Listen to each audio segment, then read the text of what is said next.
Good evening, members, and good evening, officers, and good evening, members of the public and those joining us on the Council's YouTube channel and webcast. Good evening. This is the meeting of the Planning Committee on the 22nd of June. So item 1 on the agenda, apologies for absence. We have a number of apologies this evening. We have apologies from Councillor Abbott, Councillor Monday, Councillor Mrs Scattergood, Councillor Unsworth and Councillor Wrench. But we have 2 substitutes this evening, Councillor Mrs Wilson and Councillor Cunningham. Thank you. The next item is item 2, declarations of interest. I will make a joint declaration on behalf of us all, on behalf of Melanie Corbishley, who has an application in Part B. Are there any other declarations? But before I start, I'll just make a declaration of my own, which is in relation to item 5C, which is application number 20/02066 Bull Perkins House. I've had a bit of correspondence with one of the neighbours. I have taken advice from the governance officers and they're satisfied I haven't predetermined the application, as I have not given any advice my view on the merits, so I will remain and vote. Councillor Mann. Thank you, Madam Chair. MPI on the second item on the agenda, land area of 105 High Garrett. A number of those who've made representations are known to me, and I gave a couple of them general advice on how to make an objection, but I didn't share my personal views on the application, so I will stay and vote. Thank you, Councillor Mann. Councillor Ritchie. Thank you, Madam Chairman. A non-pecuniary interest in item 5D of the agenda, application 00680 in relation to Braintree College. My son is a student at Braintree College. I will remain and vote. Thank you. Councillor Cunningham, I think. Thank you, Madam Chairman. I'd like to make 2, if possible, please. First, a non-pecuniary interest in item 5D, Braintree College of Further Education. And with my portfolio work here at Braintree, work closely with the college at Braintree, but have had no discussions about the planning application or this variation of the planning application, so I would like to stay for that one, please. But with regard to 5E and 5F, another non-pecuniary interest, but again through promoting the Manor Street development with my portfolio, I think it would be inappropriate.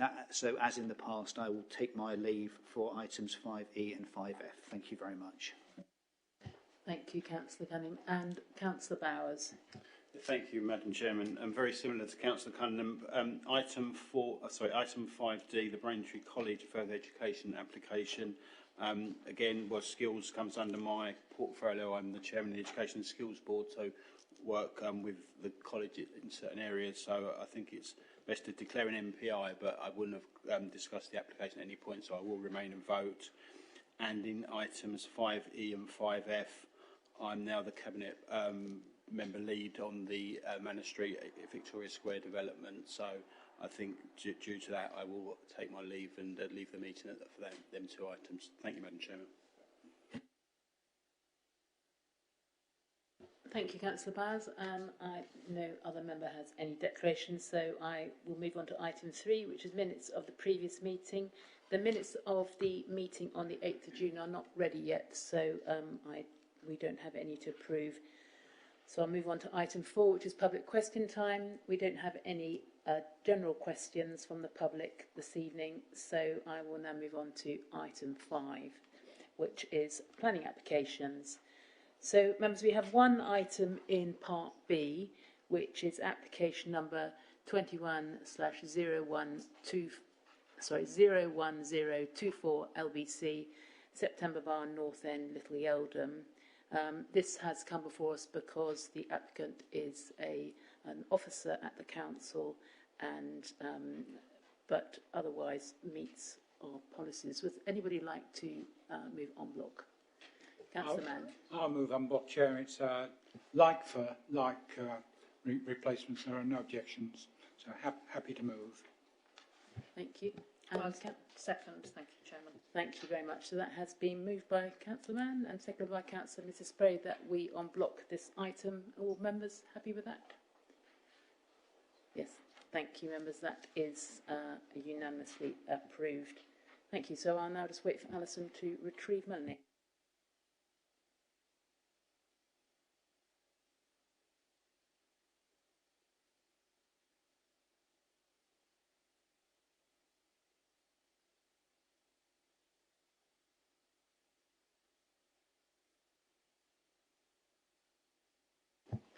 Thank you, members. So we'll now move on to Part A, planning applications, and the first application this evening is application number 20/01664 full, Pudsey's Paddock, Station Road, Earls Coombe. We don't have any speakers on this application, so we'll move straight on to the presentation, which is going to be given by Lisa Page. Thank you, Lisa. Thank you, Madam Chairman. So this is a full planning application for the demolition of stables and the erection of a single-storey, 3-bedroom dwelling house together with related works and landscaping, and the site address is Pudsey's Paddock, Station Road, Earls Coombe. Here is the location plan, so Earls Coombe Village here, Station Road, and this site here that I have done the red line there just to give an indication of where the site is our application site. Here, where my cursor is hovering, is the Bellway site that's being redeveloped for residential. And again, sort of just looking at it here on the location plan, here's the access into the site from Station Road, and here's the Bellway site that's being developed. In terms of the existing site plan, there's 3 stables on the site, as you can see here, sort of within this sort of L formation, fronting onto this yard area, and the site also benefits from existing parking here. In terms of a floor plan, fairly standard approach in terms of the stables, and you can just see the 3 detached blocks facing this yard area. Again, in terms of the existing elevations of the stables, fairly standard in regards to their size and design. In terms of the proposed site plan, the dwelling would sit in the general footprint of the existing stables here. The former yard area becomes the curtilage, and that's defined by a 1.2 metre high post and rail fence, and that's considered appropriate for the rural locality. The parking area here remains as existing. This plan here, although not entirely clear, I apologise, does show the intention to plant a 95 metre length hedge and tree planting belt there, and that will assist in assimilating the development into the locality. So full details of the species and height of that will be secured via condition. In terms of the proposed site plan here, you can see the dashed line, which is the existing stable buildings. So the proposed dwelling takes the form of the existing stables, and it also creates this L-shaped dwelling. It provides 3 bedrooms here, and then the open plan living accommodation and utility room. Again, here we can see the extent of residential curtilage enclosed by this fence, and the parking area here to the south. In terms of the proposed elevation, the dwelling's been designed to replicate the design and layout of the existing stables. Similar proportions to the stable building. The dwelling has a narrow span of just 4.7 metres and a slack natural slate roof with a height of 3.7 metres. In terms of materials, it will be constructed in black stained weatherboarding, and the fenestration, so the doors and the window openings, are reduced to avoid an overly domestic appearance, and they would be also constructed in timber. So just turning to some photographs here, these are the stable buildings, so this smaller one and then this L formation as you come round. Here's the sort of yard area that's associated with them, and you can just see the parking there. And a similar photo, again showing the stables, the yard, and sort of how it really relates to this adjoining paddock area. So this is a view standing from sort of towards the car parking curtilage area, looking down towards the public footpath that runs along here. So these photographs, you can see on this location plan where the X is roughly where the photograph's taken. So these buildings here that you can see in the foreground are the stable buildings just outside of the application site, and our application site here in the red obviously is there sort of just in the distance. Again, a photograph here from the public footpath, so this is taken from this X, And very much these buildings you can see here are outside of our application site, but what it's showing you is that actually from this northern view, the views from the public footpath are actually quite limited, because along this blue line there's quite established planting. Again, I apologise, this X should actually be sort of directly west of the building, looking up towards it. So here you can see sort of how low the existing stable sits within the plot, the existing tree belt there, and then just behind you can see the roofs of the new Bellway homes that are being built out. And again, this photo is now taken from this western point, or sort of southwestern point on that public footpath, again looking across the field, the paddock area, and you can just very much see how low those buildings sit on the plot. And this would be the line roughly dissecting the field here in terms of where that 95-metre hedgerow would be planted. Now there is a member update this evening, and that's in regard to condition 6, and there has been a typo, shall I say, in the hard and soft landscaping condition. So that relates to the trigger for the wording of that condition, which should simply refer to prior to the occupation of the dwelling. So officers just seek an agreement to amend the condition to reflect that trigger. And then by way of a summary and the planning balance, the site is on the edge of Earl's Colne. Future occupiers would have reasonable access to the nearby services and facilities by bicycle or on foot. The previous outline application was dismissed, but only on landscape impacts. And this application has been submitted as full application, so officers have been able to fully assess the impacts of the development. The layout and the design of the dwelling will replicate the form of the existing stable buildings. Visual impacts are restricted to the public views from the western footpath, as we've seen in those photographs. And due to the design of the dwelling, following the existing stable building form, any impacts would be modest. A new 95-metre length tree and hedgerow belt is proposed to the west, which will assist in assimilating the development into the landscape. There's been no adverse impacts to neighbours or in regards to highways, ecology, and no objections from any statutory consultees. And therefore, having regard to the identified benefits and harms, it's concluded that the benefits would outweigh the harms in the planning balance, and the recommendation to members this evening is that planning permission be granted. Thank you. Thank you, Lisa. Members, Councillor Mrs Spray would like to kick off. Thank you, Chairman. Thank you, Lisa, for your presentation. This is in my ward. I do think there were good reasons for refusal first time around for this, and the inspector at appeal, she endorsed that view. Her sort of summary was that this is out of keeping with the countryside and visually harmful, which I think it was. However, a bit of a different scenario now. I do think that the agent and the applicant have worked quite hard with officers to overcome those reservations on the part of the inspector. I know that the parish council objected first time and are still objecting. However, it does appear that the design, it is actually going to look quite like stable buildings. It's quite cleverly done, I think, and quite modest. There is a considerable amount of landscaping going on to protect the views, and considering that we have got the development on the adjacent site now, I think it would be a bit perverse of this committee to refuse an application for what is, one residential dwelling. It's for a local family, quite well known locally. Obviously, as we all appreciate, permission goes with the site and not with who is moving onto it. So, in a few years' time that could change. But certainly at the moment it is intended to be very much a family home for some local people, which is, is to be welcomed.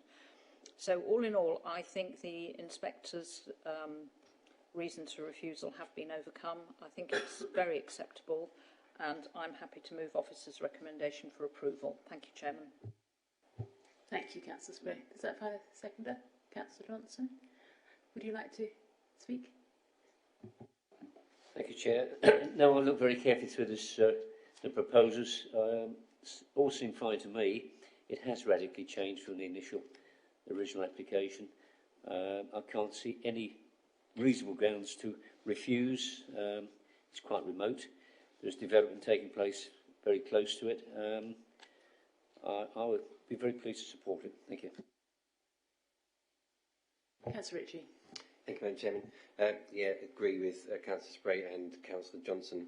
I think the thought that's gone into the final built environment that they'll end up with is more than sympathetic for the area that it's currently in and the footprint that it's currently in.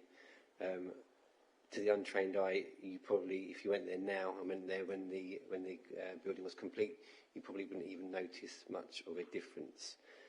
So pleased that they've obviously got to this point.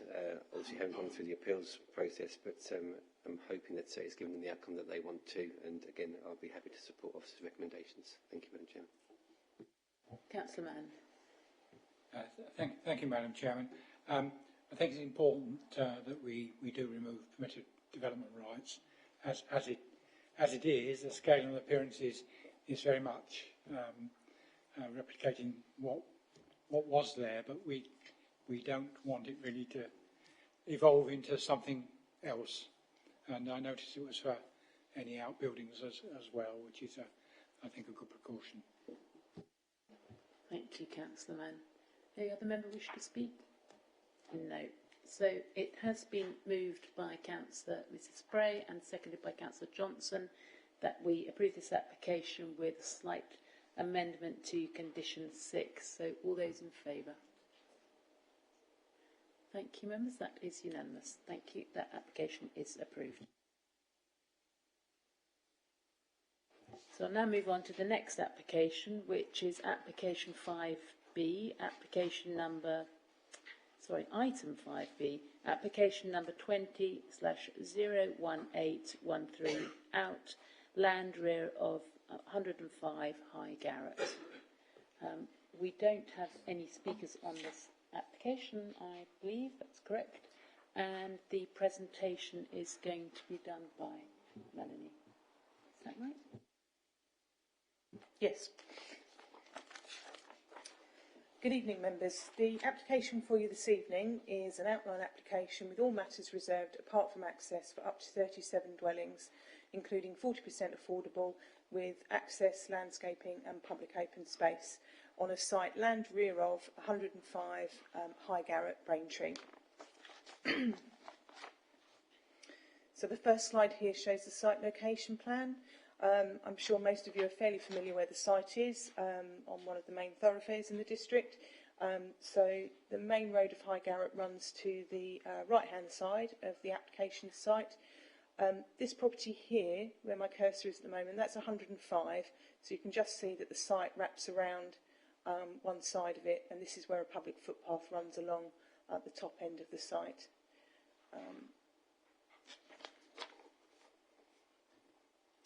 This is the concept master plan that's been submitted as part of the application, but this is for illustrative purposes only. It's to demonstrate that they could, if they got permission, they could fit the 37 houses on there that they're proposing. So it just gives you a general idea and a flavour of what would possibly come forward should it ever get to the stage of a reserved matters application. This next slide here shows the proposed vehicular access. So in closer detail here, there's just one access proposed off of the main road, and then some detail here regarding improvements to the existing bus stops along High Garrett. The next few slides show some photographs, which probably many of you are aware of. Travel along this road maybe less now than you had previously, but the property in this photograph here is 105 High Garrett. This is a listed building, and interestingly, it was actually relocated from elsewhere in the district, but has actually been in that position for about 100 years or so. The heritage elements have been set out within the committee report. So moving along, this is a view across the site, and you can just about make out 105 in the background there behind the hedging. This photograph here is taken looking up towards the traffic lights along High Garrett, and so the application site is to the left-hand side there behind the hedging and trees. This is further down the road, so I'm stood outside the garage, and you can just make out there the pub, and then the application site sits behind the trees and hedges in the back of that photograph. This is looking in the opposite direction, so again you can make out the pub sign there on the left-hand side. This is a view looking down towards Braintree, and the application site would be on your right-hand side on that photograph behind the trees and hedging. Again, the next few photographs are just views across the site. This is a little bit further down. You can just make out here, there's some post and rails. That's the end of the application site, and some members may remember there's a further application site beyond that. But that doesn't, so the bit that's lighter coloured here, that doesn't actually form part of this application. The boundary of the site are these post and rails here. Some more photographs looking across the site.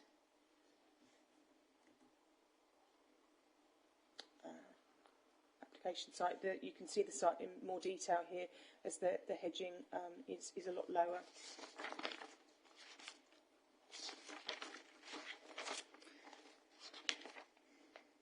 So moving on to the summary and conclusions, the outline application is for the erection of up to 37 dwellings. It's outside the town boundary of Braintree and is not proposed for allocation within the emerging local plan. Officers consider that there are limited social and economic benefits. It's disconnected from Braintree and Bocking and would result in urban sprawl along High Garrett, harmful to the character of the countryside in this location. There is also the lack of a section 106. So therefore, officers consider that the combination of the impacts of the development significantly and demonstrably outweigh the benefits, and the planning balance falls in favour of refusing the planning permission, and therefore the recommendation is to refuse. Thank you, members. Happy to answer any questions, should you have any. Thank you, Melanie. So, Councillor Mann, first person, let's speak. Thank you again, Madam Chairman.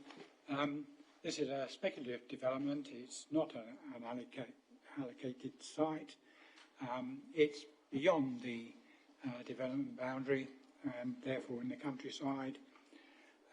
Members will remember that the adjoining field has been before us twice. There's a similar application and has been twice refused by this committee. So speculative. It's also unnecessary because we have a 5-year supply of housing building land, and we don't need to seek or to support additional sites. And in policy terms, it's also unwanted because it's been a long-term planning objective to protect the western side of the A131 from residential development, and to keep the open aspect to High Garrett to counterbalance the continuous ribbon development on the other side of the road, the eastern side of the road. And we've, I think, always sought to avoid the possibility of enclosing the A131, which is quite a narrow road, very, very busy road at that point.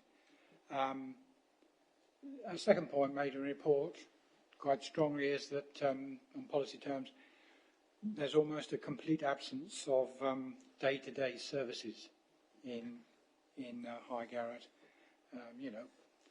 A garage with no petrol, crematorium. The only shop sells gifts and furniture. So people have to travel, I think, on a sort of a daily basis. Report is very strong on the problems of walking and cycling along the A131. It's not a helpful and very often a hostile environment. And for whatever reason, the uptake on the sort of the bus service is very poor. I'm often the only person who gets on at High Garrett, and this is going to inevitably, were people to live there, I think they'd have to rely on travel by car. So I shan't support the application, Chairman. Well, are you going to move anything, Councillor Mann? I'll happily move officer's recommendation. Thank you. Does that find a seconder? Councillor Cunningham, would you like to speak? Thank you, Madam Chairman. Happy to second it, and I don't think I can add anything else to what Councillor Mann has said. Thank you. Any other member would like to speak? Councillor Spray. Thank you, Chairman. No, not much to add, except we did receive a written statement from the applicant, which was emailed round to us earlier today. And I mean, a couple of points on there. I couldn't disagree more, really. They say the committee report places disproportionate emphasis on the site's landscape value, and the development would not result in any coalescence between High Garrett and Bocking. Well, I completely disagree, actually, for all the reasons that Councillor Mann stated. And we do need to protect the gap between High Garrett and Bocking, and we are trying our very best to do so, and that needs to continue, I think. And then there are all sorts of other issues around, the bus service, really the amount of traffic which moves quite fast down that road, and the problems that residents would have if this was to go ahead of having to cross the road to get buses in various directions. So all sorts of reasons for that. And then I think finally just the lack of a Section 106 agreement. So yes, I'm happy to support refusal. Thank you. Any other member wish to comment on this application? Councillor Mrs. I would just like to say that I totally agree. I totally agree with everything that's been said, and having been unfortunately, to several cremations in the last few weeks, that road is absolutely horrendous, and the traffic, and with the additional traffic of the crematorium, I just think it's a disaster waiting to happen. Thank you. Thank you, members. Well, that application has been so Councillor Mann has moved that we refuse this application, and Councillor Cunningham has seconded that. So all members, would you like to give your opinion on whether we refuse? All those in favour of refusal. Thank you, members. That application has been refused.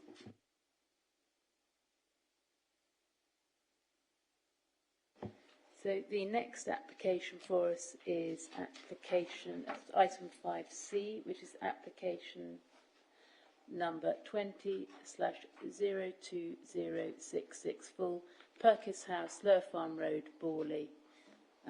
We do have a speaker on this item, Ms. Elisa Hampson, who is for representing the objectors.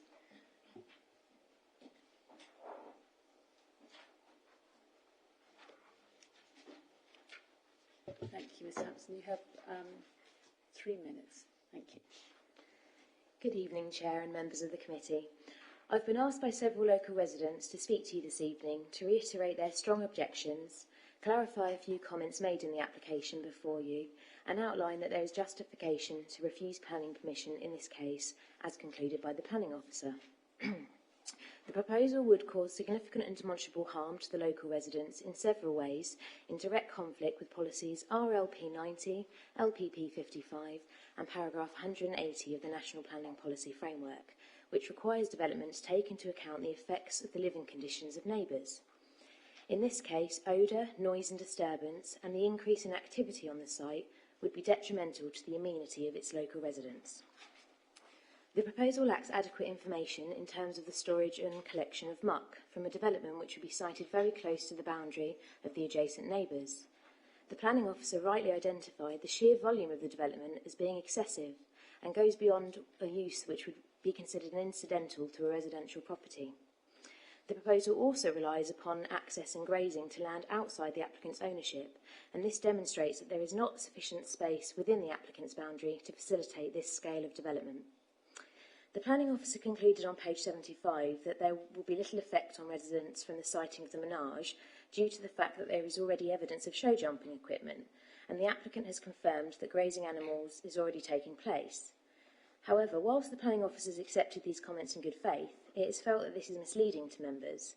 The show jumping equipment left on the site has not been used for several years and remains derelict, and to the local residents' knowledge, there is currently no grazing of any animals taking place on this land or the land adjacent.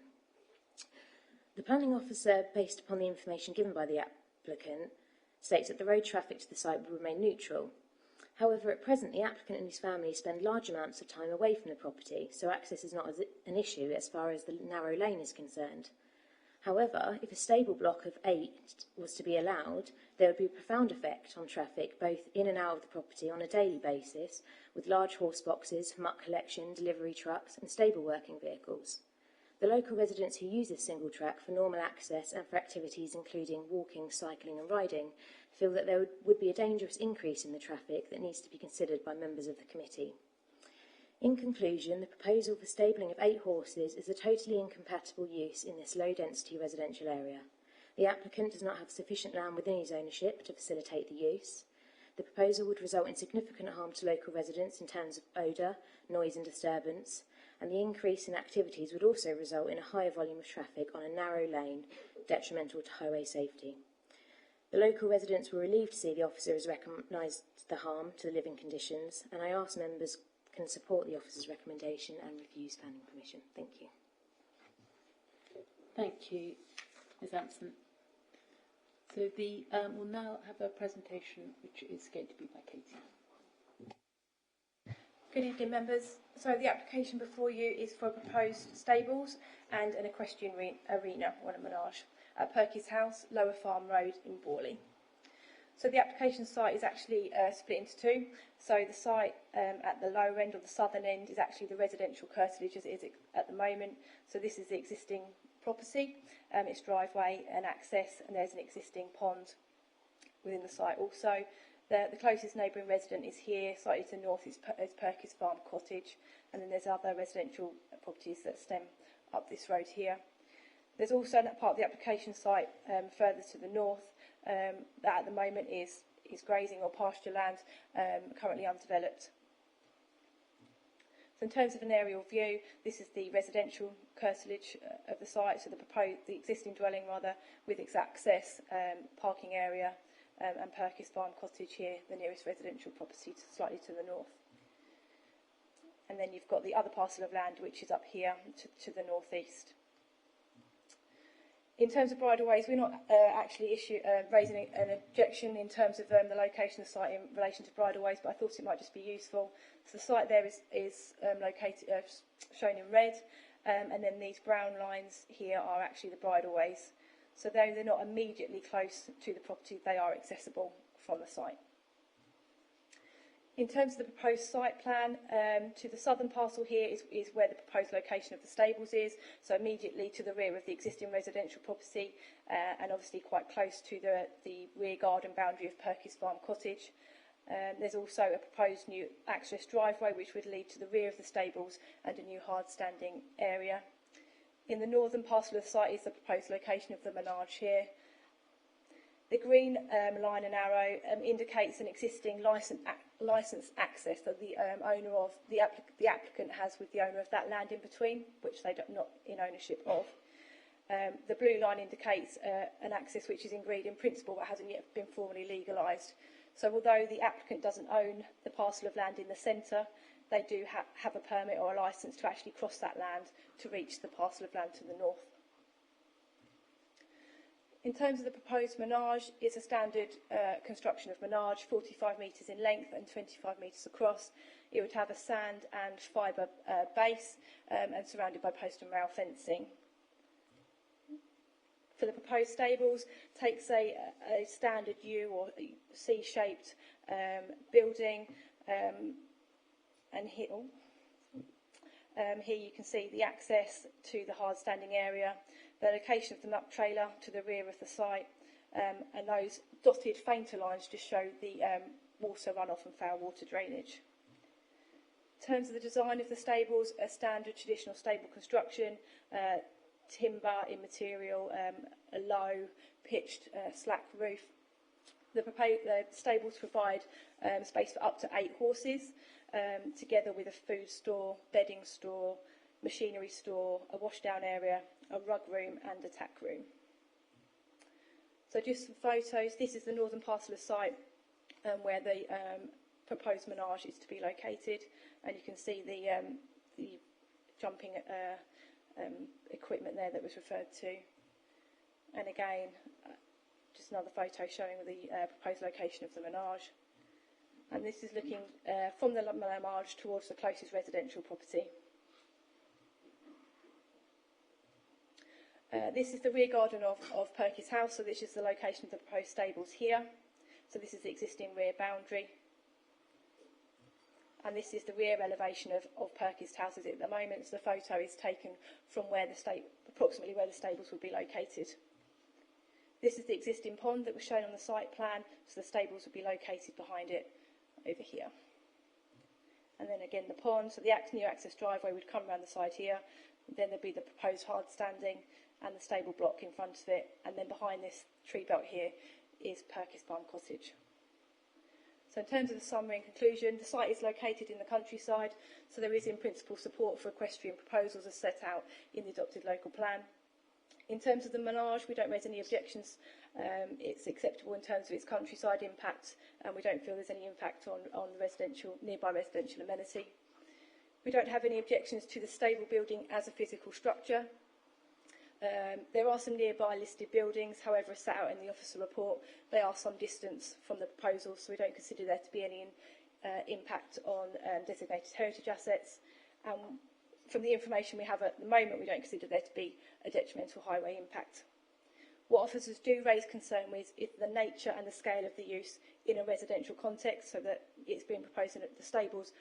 Part of the proposal is proposed in a garden, which is close to neighbouring residential properties, and the impact of this use upon nearby residential amenity by way of smells, noise and general disturbance that would be created.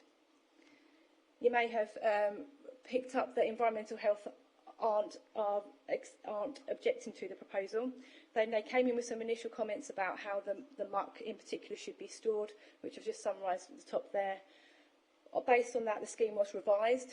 The muck heap has been moved away from being directly on the boundary of Perkins Farm Cottage, and now it's sited behind the stables, although it's still on that side of the stables closest to Perkins Farm Cottage. And the muck is now proposed to be stored in a trailer covered with a tarpaulin. Environmental Health have considered that, and they don't raise any objections.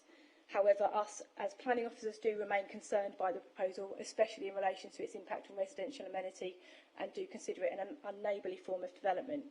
I think the difference here between us and Environmental Health is Environmental Health are focusing on very specific issues of the scheme. So, for example, the location and the proposed storage of the muck, foul water drainage, whereas us as planning officers and our planning policy requires us to consider the proposal as a whole.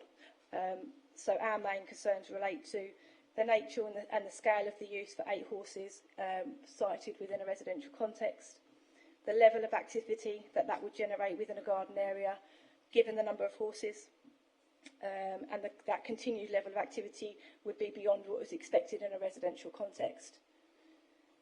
We also do raise concerns with the location of the muck storage and that new access and hard standing in terms of its smell and noise, but also by way of the increased disturbance that would occur directly behind the neighbour's rear boundary.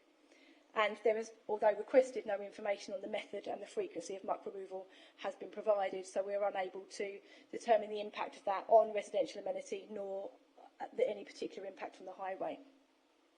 The applicant has submitted a statement to you which was sent around yesterday, and that does suggest that a condition should be used to overcome certain aspects of the scheme, and they refer you to paragraph 54 and 55 of the NPPF. So those paragraphs are just summarised there for you. In essence, they are advising local planning authorities that we should consider using conditions where we can to prevent applications being refused.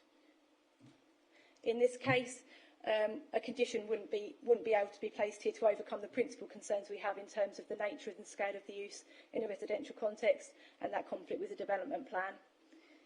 If we were happy with the proposal in principle, we would feel that any amendment to the location of the muck heap or any other part of the scheme, that new access and driveway and hard standing, actually would alter the application, and that should be subject to public consultation. If we dealt with that by condition, then there is no any further public consultation. Therefore, the neighbours that have raised concerns wouldn't be involved any further. It would also not be appropriate to apply a condition when it's unclear that a new position for such aspects of the scheme could be found in the site that would overcome concerns. Although we have sought revisions from the applicant, the muck heap has only been moved from the boundary to the rear of the stables. We haven't had any other correspondence from them that suggests actually there's another place for it in the site, and officers, it wouldn't be appropriate to apply a condition if actually we're unclear that they could be secured elsewhere in the site. So our advice would be that material considerations do not suggest in this case that the application should be approved. Officers consider that the provision of this stable block in the rear garden setting for the number of horses proposed, together with the location of the muck heap and the new access and hard standing, would give rise to unacceptable levels of noise, smell and disturbance, which would be harmful to residential amenity. Furthermore, insufficient information has been provided with regards to how that muck removal will take place and its frequency, and therefore an assessment upon residential amenity and highway impacts cannot be fully considered. So our recommendation is that the application is refused, given it's contrary to RLP 62 and RLP 90 of the adopted local plan. Thank you. Thank you, Katie, for that very full presentation. Members. Councillor Swear. Thank you, Madam Chairman. Madam Chairman, I find this is quite a difficult application because it is in the countryside, and I think one of the things that we expect to see in the countryside is horses, cattle, sheep, lambs and livestock in general. And I understand from the presentation that there's no objection in principle to the structure. So what we're asked to consider, I believe, is smells, noise and general disturbance. Well, in the countryside, we get smells. Farmers, on a regular basis these days, the wiser ones perhaps, use digestate on their crops. And if you smelt that, I don't think there's, for 24 hours, it's quite considerable. As regards noise, well, you could have 4 barking dogs there, you could have children with trampolines and everything else, and that would be perfectly acceptable in the countryside. And I think a few horses with a couple of dogs around them barking would also be quite acceptable. 8 horses on one property, I wouldn't call that excessive. I have got quite a few friends who've look after more than that, and they don't even have a full-time groom for 8 horses.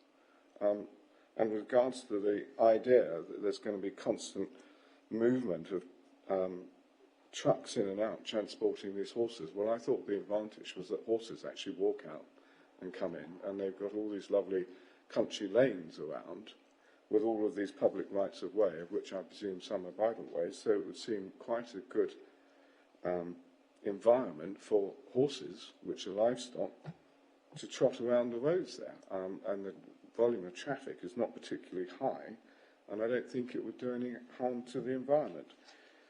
General disturbance, I don't really see as a valid argument, and as regards smells, those of you who do know horses, actually horse muck doesn't really smell very much, especially if it's left and it's clamped. And although they say they're going to put it in a trailer, it could easily go in a pile somewhere another part in the garden. And so the idea of conditioning what we're going to do with muck, I find rather difficult to believe. So I can't support officer's recommendation on this for those reasons, and I would move that a reversal of the officer's recommendations and that we accept this application. Thank you. Thank you, Councillor Shred. Does that, so it has been moved that we approve this application. Does that find a seconder? Councillor Ritchie, thank you. So, yes, members, it's Councillor Ritchie would like to speak. If that's okay, Madam Chairman, thank you. I find myself in a bit of a conundrum with this application for some of the points that Councillor Schwer has made. I think one of the issues I have is when the officers refer to residential area, which is a bit of a it's a bit of a juxtaposition. I mean, what do you class as a residential area? Is it a single house and a single dwelling? Is it the built environment? Is it a suburban environment? Is it a town environment? And in this setting, it's very much kind of in the country. And my opinion on that is that residential doesn't kind of form a couple of residents who are close to the bounded area of the application. Just a couple of points from the speaker who spoke earlier about traffic movements to and from the application site. Those who look after and manage and tend horses tend to have a greater regard for the country roads in which they drive. Being horse owners, they tend to take a lot more care. So speeding or the additional kind of excessive traffic, I think isn't so much an argument that would kind of sway me in this instance. So for the reasons outlined by Councillor Schwer and those additional ones mentioned by myself, I would second going against refusal and actually approving this application this evening. Thank you, Councillor Ritchie. Councillor Mann. Thank you, Madam Chair. I think I take an opposite view. Yeah, it's definitely an on-balance decision I think we're making. And I agree that there's nothing wrong with either of the proposed physical structure. I mean, you would expect to see sort of stables in the countryside as well as menage. That for me is not a problem, but I do think that officers are right to be cautious about the residential amenity of neighbours, because I would wonder if there's enough space within the applicant's sort of boundary to facilitate this scale of activity with, 8 horses. That's quite a lot of horses, quite a lot of activity, and I think there would be a sort of a detrimental impact on the neighbours' amenity. Thank you, Councillor Mann. Councillor Mrs. Spray. Thank you, Chairman. Well, I agree with much that Councillor Shear said, actually. I mean, this is a suitable activity for the countryside. I don't think that eight horses for this sort of activity and this setup is excessive. And we don't, I think, have any problem with the building. I think for me there are 2 issues, which is why I can't support it. One is the sort of land arrangement. We have a licence for access to the additional pasture land. I think that's right, isn't it? So, okay, there's a licence now, but as I think it's pointed out on page 78 of the report, do we know, is that forever? If it's rescinded at any stage, then it does give them a big problem. And I think that makes me a little uncomfortable about it. And then we have the issue of the muck heap, which is going to be a trailer with a tarpaulin cover.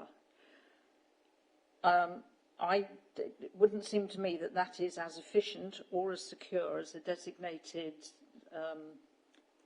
building. That's probably the wrong word, but something more permanent with with a roof, which is what I think it should be. And I mean, I grew up in the countryside. I used to ride. I had horses, lived with horses and dogs, so I know, I know a bit about it.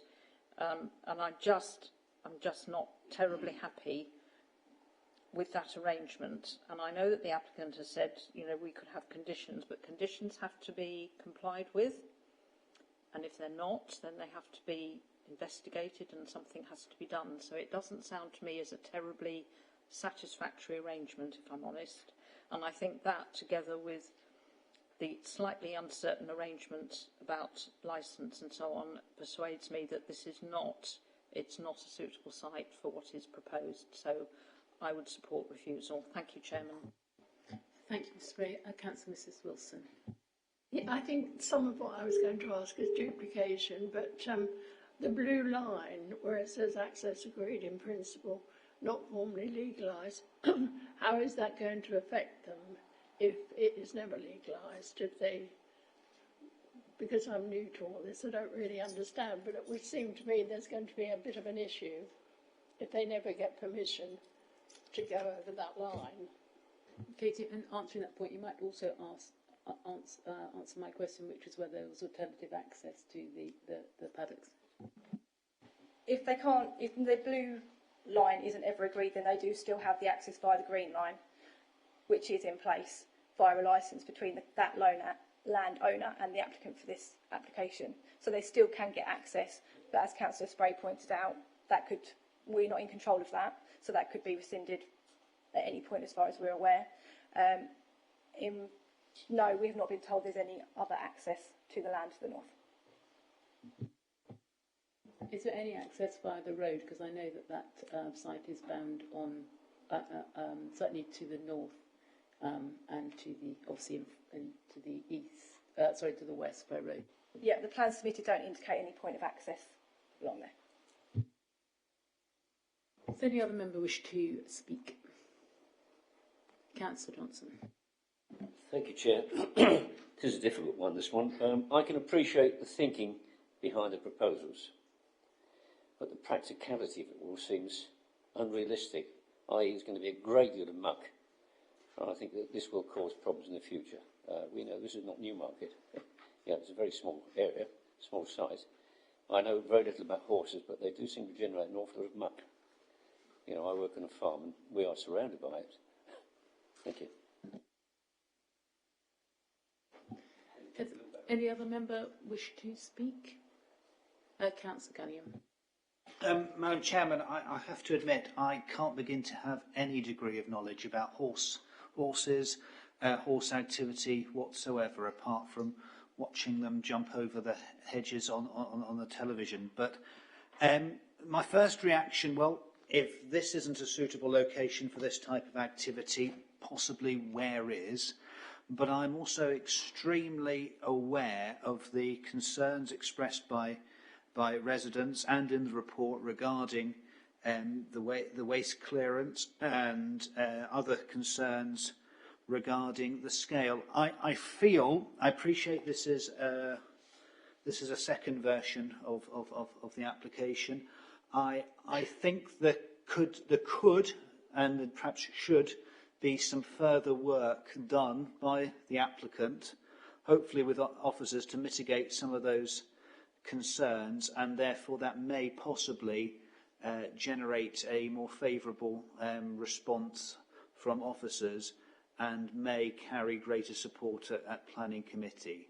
So with that in mind, unfortunately, I don't think I could support the application in its current form. Thank you.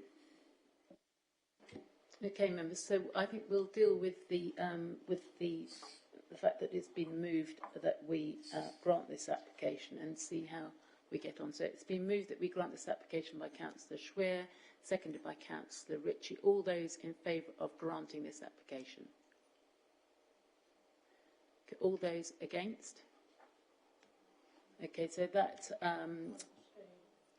yes, all those abstaining, Councillor Wilson. So that motion has been rejected. So would anybody like to move officer's recommendation that we refuse this application? Councillor Cunningham. Madam Chairman, happy to move officer recommendation for refusal. Seconder? Councillor Yes, I'll Mrs. second. Bray. So Councillor Cunningham has moved that we refuse this application. It's been seconded by Councillor Mrs. Spray. All those in favour of refusing this application? So that's 5 members against. All those in favour of, all those that's in favour of refusal. All those against refusal? That's 3 members against and abstentions, 1 abstention. So that application has been refused.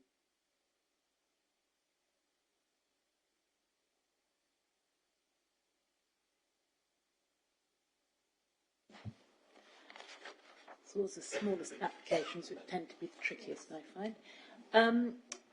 So the next item is, we'll move on now to item 5D. It's application number 21/00680 VAR, which is at the Braintree College of Further Education, Church Lane, Braintree. And we do have a speaker on this. Mr. Aidan Kearley, please.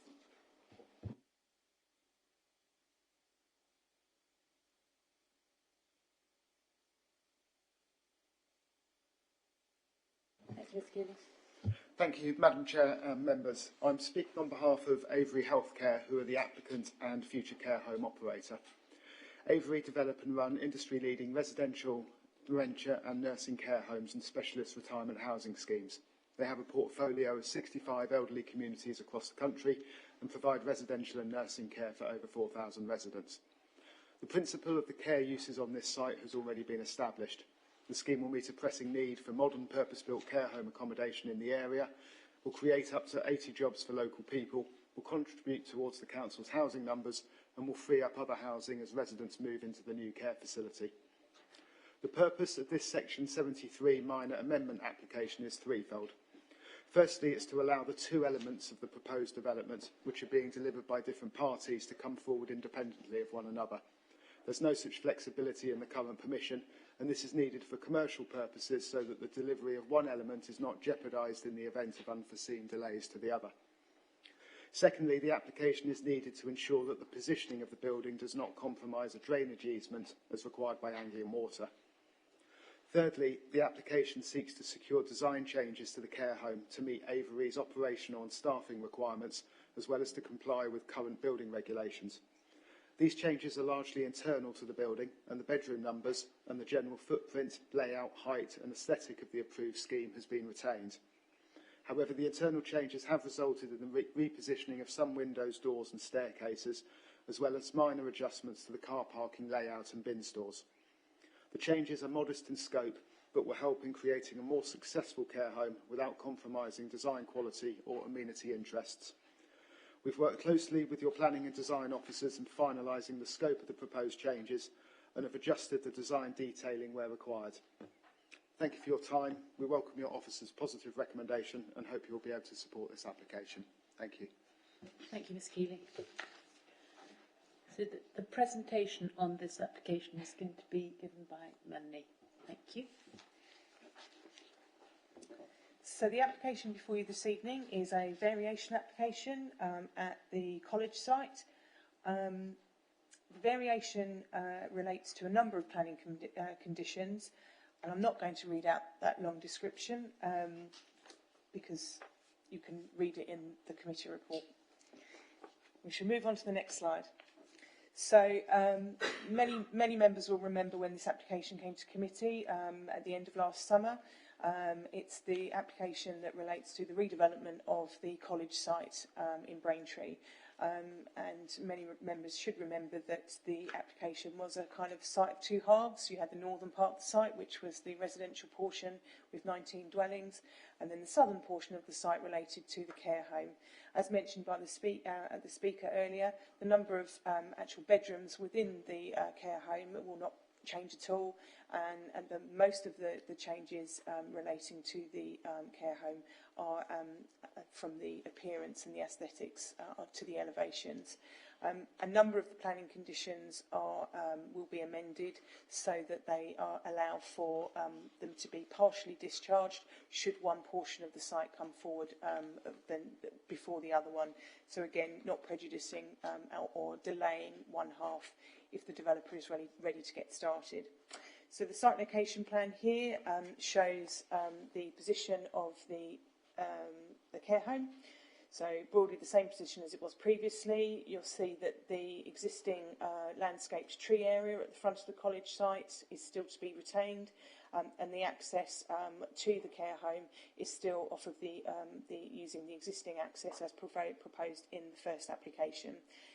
There's a few car parking spaces proposed at the front here. Again, that was the same as previously proposed, and then the main car park is to the rear. So moving on, these are the proposed elevations, the northwest and southwest elevations. In hindsight, I think perhaps I should have shown you what the previous ones looked like, but that was a fault on my part. Apologies, members. But the general scheme still remains that modern appearance with the variety of materials used to break up the various elements. As mentioned by the speaker, there has been a slight revision in where windows and doors align due to the internal arrangements, but following fairly lengthy discussions, both myself and the urban design consultant were satisfied with the scheme that is before you this evening. So these are the other two elevations, the southeast and the northeast. Just going back to that first slide. So members will remember that the care home sits behind the tree belt, and this is the elevation that sits closest to that tree belt. So this is what the main elevation that you would see through the trees from the main road, but you would never actually see it looking like that because of the tree belt that's going to be retained. So this is the rear elevation, and this is now going to be the main entrance, which is then accessed from the proposed car park.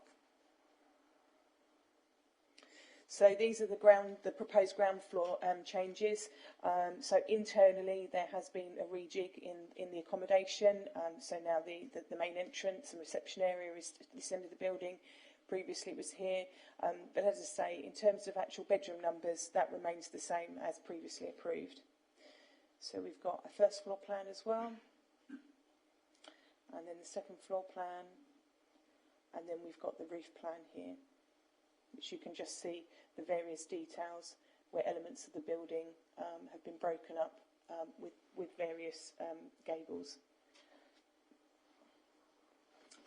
Also within the committee report there is a suggestion of an additional condition that ties this phasing plan to the permission. So you can see the site has been divvied up into two. We've got the northern portion, which is the residential part, and then we've got the southern section here in Lilac, which is the care home, and also includes that existing landscape belt at the front. These are the drawings of the proposed bin store, which will be sited within the car park. My next few slides are actually some of the photographs that you would have seen in the previous presentation. The site now looks fairly different in terms of all the buildings that are in these photographs have now been removed, and given the nature of the site now, it's not really been appropriate to gain access into the site. So I am relying on these older photographs from last summer. So all of these trees here, they're going to be retained within the tree belt, and the same with these. But this building here would have now been demolished. The same for these trees. And again, in this photograph here, I'm standing in that landscape area, and the same here. Again, you can just see the tower peeking out there. That has now been demolished.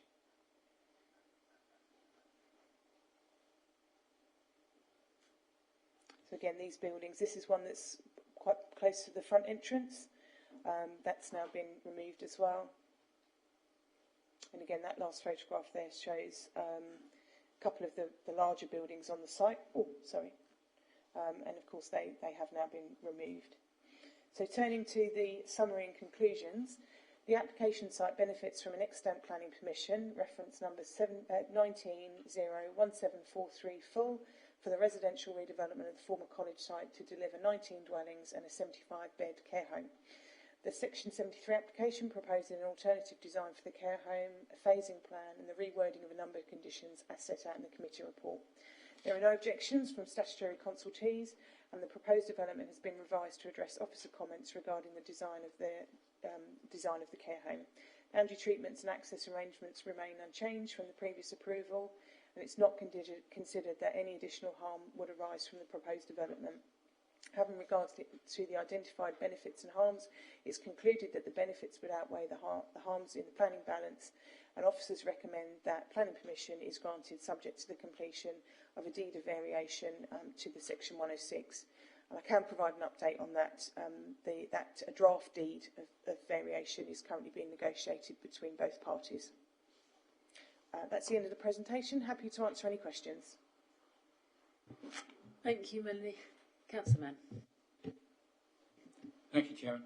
I can understand the desire to separate out the two aspects of the previous application. That I think makes very good commercial sense. And as far as I can see, the changes are minor, and I can't see any additional adverse impacts relating to any of them.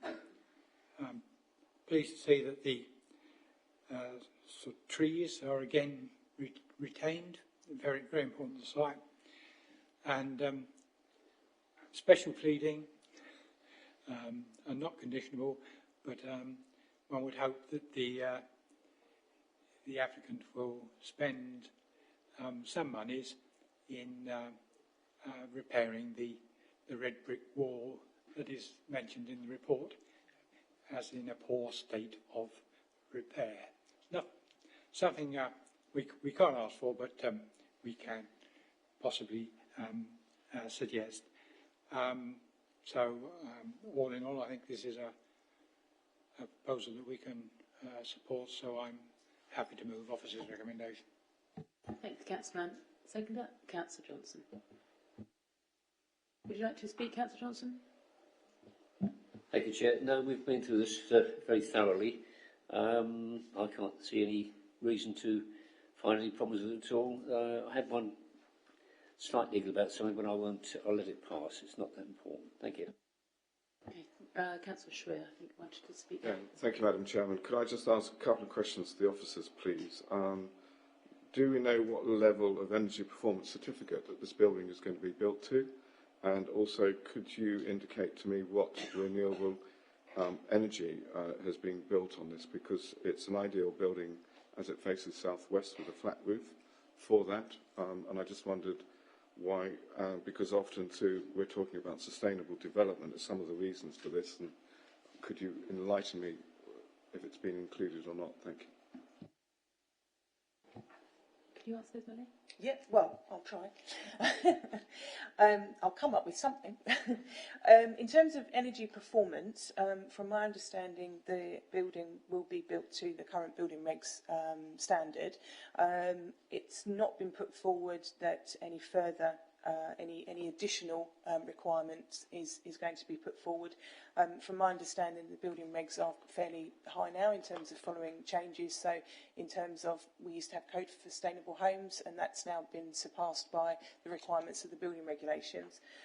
In terms of your second point, I was writing down the first one and I missed the second one, sorry. Was that to do with the introduction of energy saving products or something on? It was basically just to do with renewable energy, the potential for solar panels on the roof. So that hasn't been put forward on this site, but that doesn't mean that the developer may well come back at a later date and decide, because of the position and the siting or the orientation of their building, that it would actually work quite well for the introduction of solar panels. And I'm sure if an application were to come forward suggesting that, then we would welcome it. Any other member wish to make a comment on this application? I think that is a no. So Councillor Mann has moved that we grant this application, and that's been seconded by Councillor Johnson. All those in favour, please. That is unanimous. Thank you, members. The application has been granted.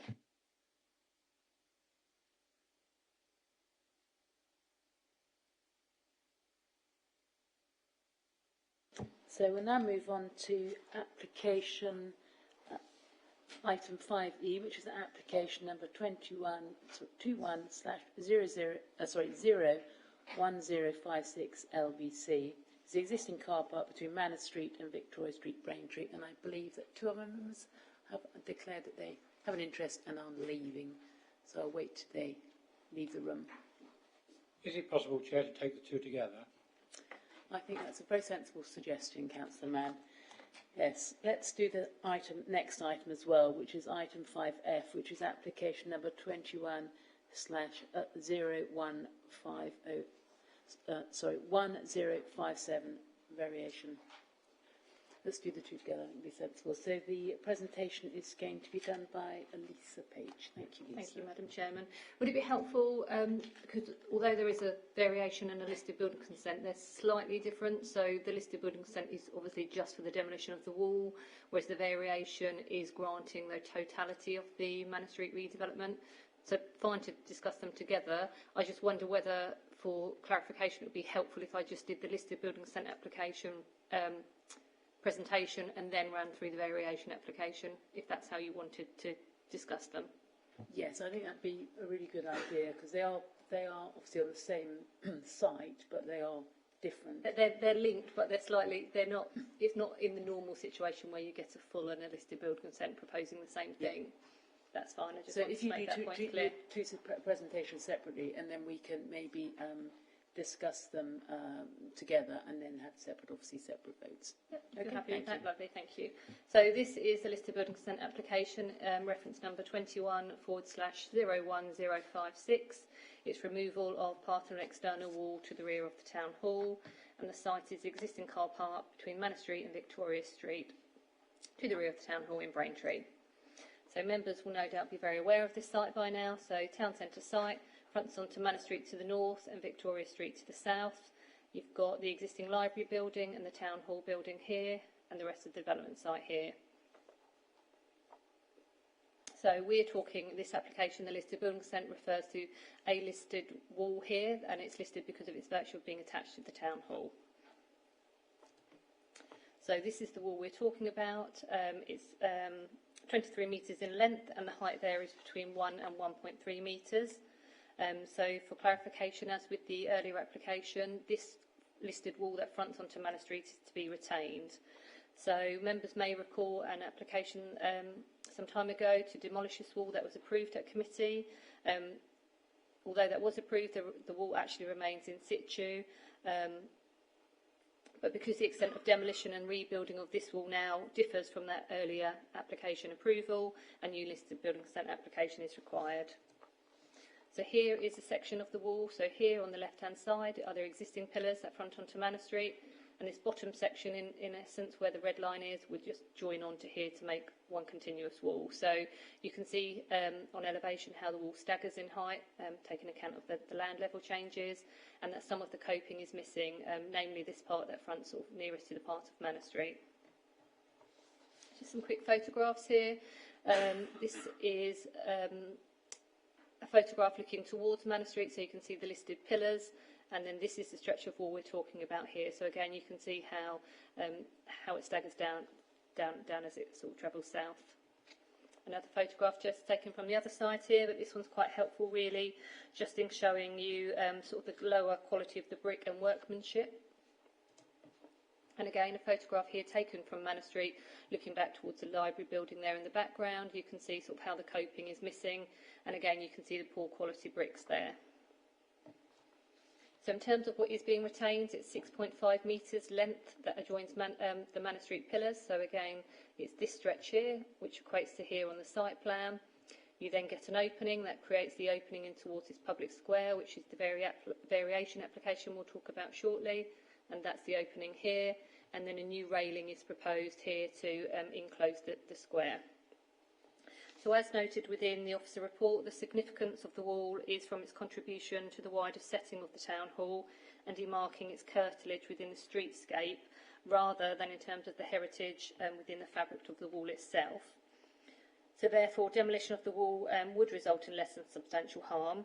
In terms of public benefits, the removal of the wall, or the majority of the removal of the wall, will facilitate a high-quality layout and design for the public square, which will be a positive contributor to the overall character of the conservation area.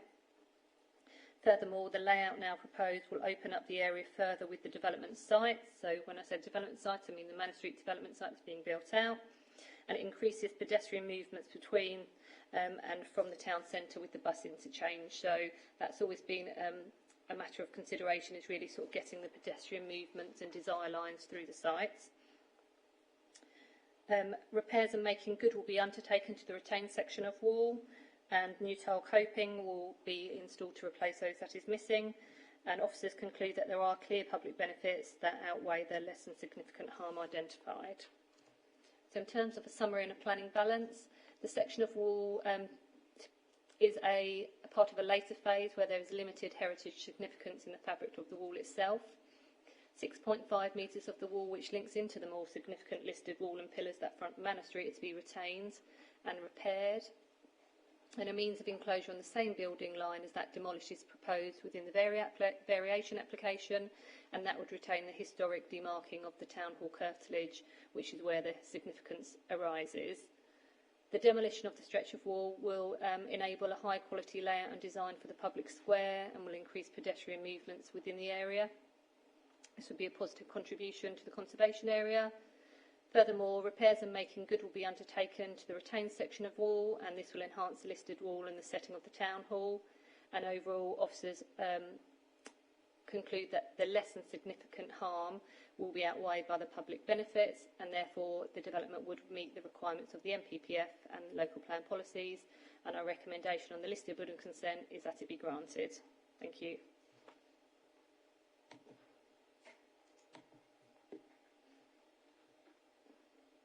We might as well vote now, Chair.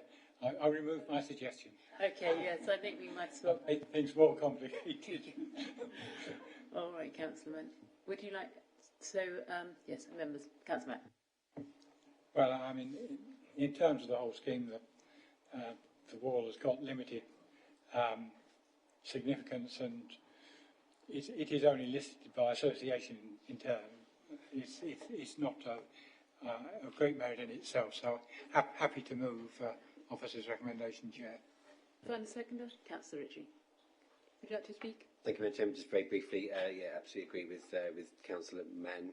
Only by association does it kind of fall into that remit, and I believe the end result will actually give it a much enhanced and better look once it's been repaired and brought back to its former glory, if I can say that word. Thank you, Madam Chairman. Any other member wish to contribute? Okay, so it's been moved by Councillor Mann and seconded by Councillor Ritchie that we grant this application. All those in favour? Thank you, that's unanimous. Thank you, members. So we'll move on to the next presentation on the next item, which I'll just remind everyone is the variation application number 21-01057. It relates to the car park between Manor Street and Victoria Street.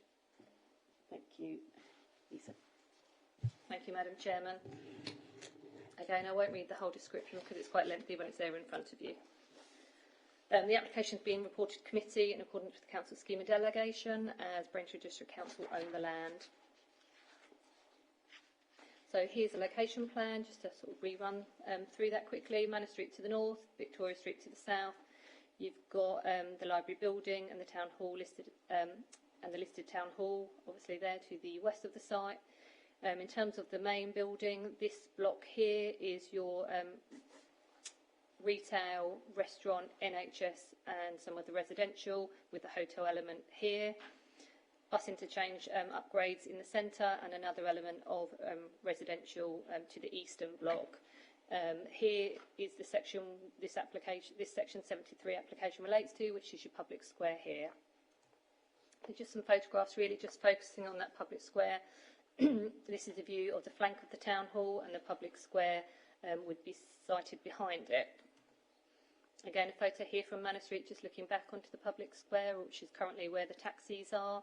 You can see the town hall building, the library, and the new development that's being erected.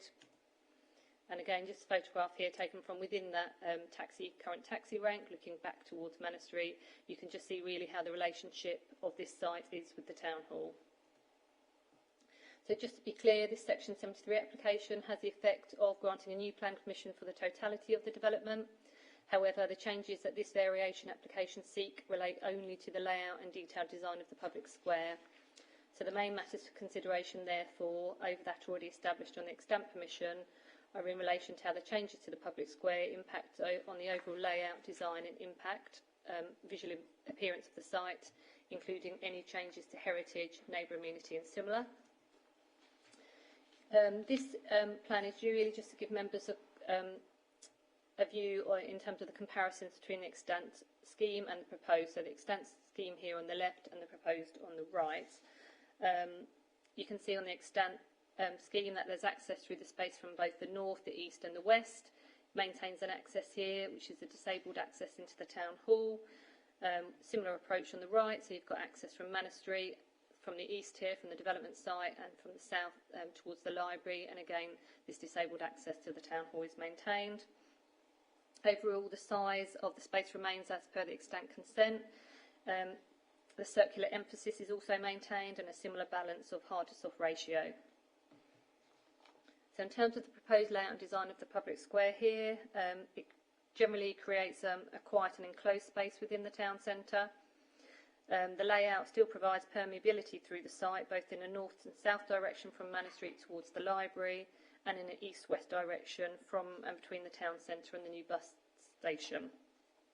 So this movement through the site is a positive aspect of the development that members give weight to. The public square is provided with a large central area of hard standing, which could serve a number of uses for the adjacent town hall, the museum and the library. Indeed, these have been party to consultation prior to the application being received. The hard surfacing materials consist of block paving mix that will align with the adjoining surfacing treatments around the wider development. And the other materials within the square are a natural stone resin-bound aggregate and granite sets laid within this radial pattern. In terms of soft landscaping, this will comprise low-level shrub planting with 2 established urban trees. So these would be erected at a height of 350 to 425 centimetres when planted. So they'll be quite established in terms of providing amenity for the area quite instantly. Their species will be chosen to thrive within this more sheltered area. Now, there is a requirement for a bin store within the site, and the committee report sort of addresses how we've gone through numerous exercises in terms of where these can be sited. So this is where they are proposed to be sited on the site, and they are needed to meet an existing need for the library and the town hall. So although they are sited here, they have been designed to minimise their impact in terms of scale and materials, and some further planting behind to soften them or screen them further. The space is also designed with some seating, so what you've got these 6 curved seating arrangements here, sort of just around the site. So these are timber and concrete in terms of construction, and it will allow people to sit and enjoy the space and provide a rest point between the bus station and the town centre. Now, obviously, we saw this plan just a few moments ago, but really just to reiterate sort of how enclosed and sort of space this would be. So you have got this retained listed wall, but you've got quite a wide opening here that will allow people coming from the bus station or the NHS to sort of move through the space and sit and enjoy it if they wished.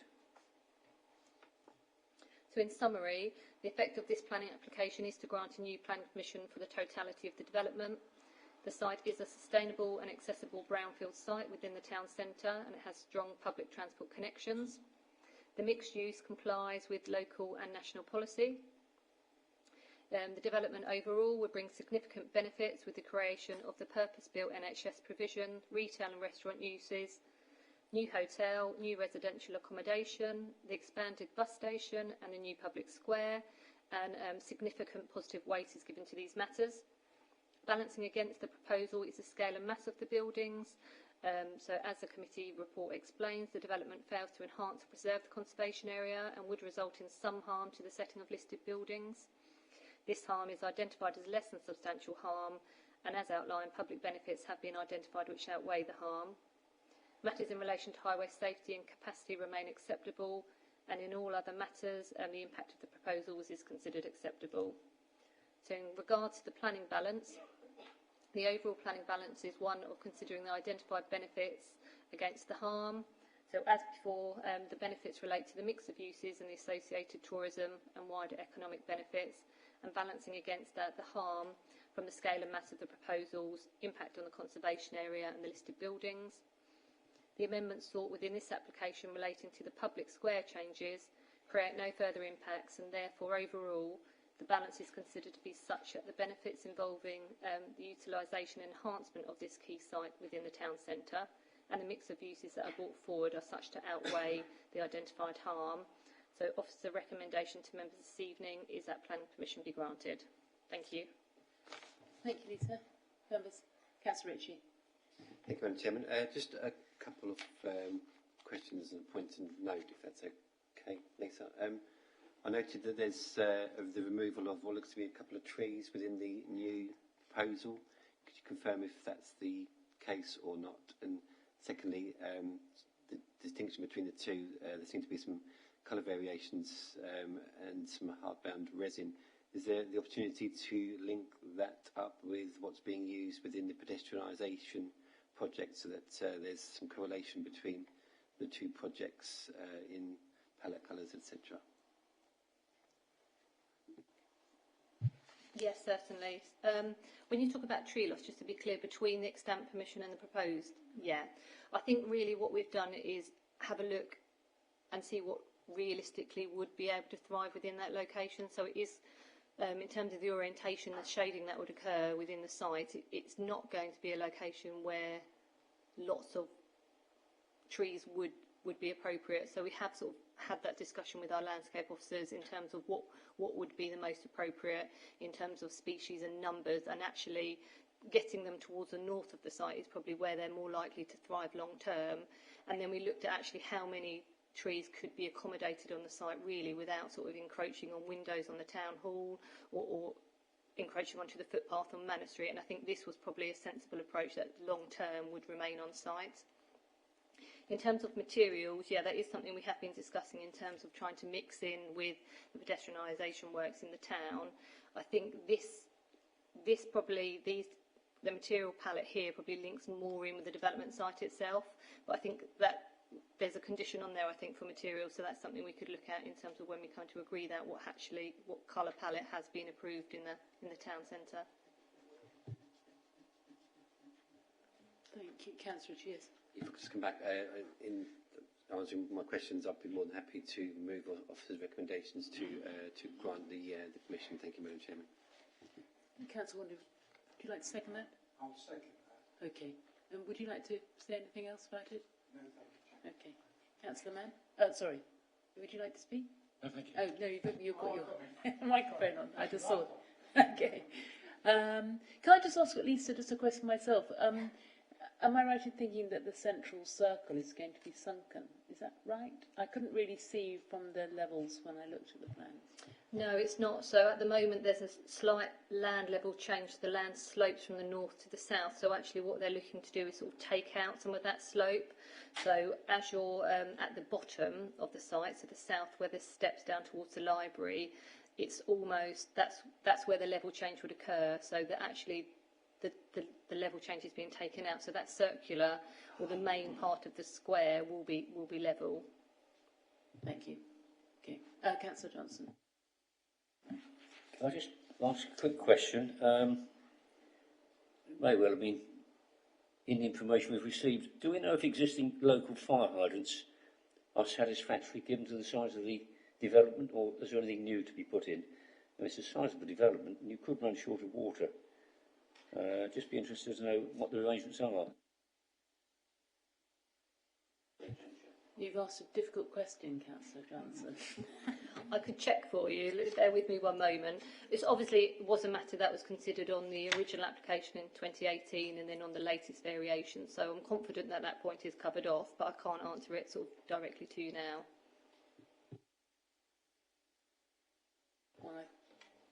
Are you checking, Lisa, or do you think it'll be too difficult to? I was just waiting to see. I was just having a look to see if there are any comments from Fire and Rescue on there. If you bear with me for a few seconds, thank you.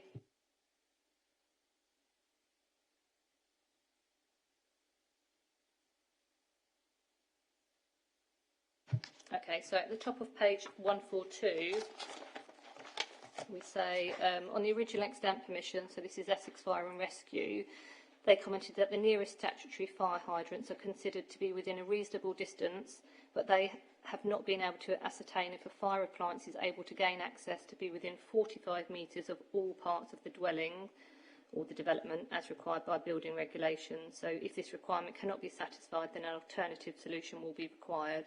So I think it's one of those ones that's more going to be covered under your building regulations. Thank you. Thanks, Lisa, for finding that out for us. Anybody else like to comment on this application? Councillor Schreer. Thank you, Madam Chair. Yes, could I just ask for further details on the bin store that's there with regards to sort of materials and pallet and whether it's actually secure? Thank you. Yeah, unfortunately, officers had gone back to them and asked for some elevations, but I think there's still that isn't fixed, so hence why there's a condition that sort of asks for that detailing. The bin store is of a size to provide 3 1100 bins, and that's what the requirement is for the library and the town hall. So that's the smallest bin store we could, is required on site. In terms of materials, they're looking to have quite a, I don't want to say robust, but it's going to be quite secure. So timber sides, timber roof. So it will be secure, but equally it's not going to be too over prominent. And again, with extra planting to sort of soften that, we're hopeful that the location that's been selected wouldn't be unduly prominent. Okay, members. So I think that's it. So it's been moved by Councillor Rich, I think, and seconded by Councillor Horner that we grant this application. All those in favour? That's unanimous again. Thank you, members. So that brings us to the end of our meeting. Thank you very much for attendance and everybody, and look forward to seeing you next time.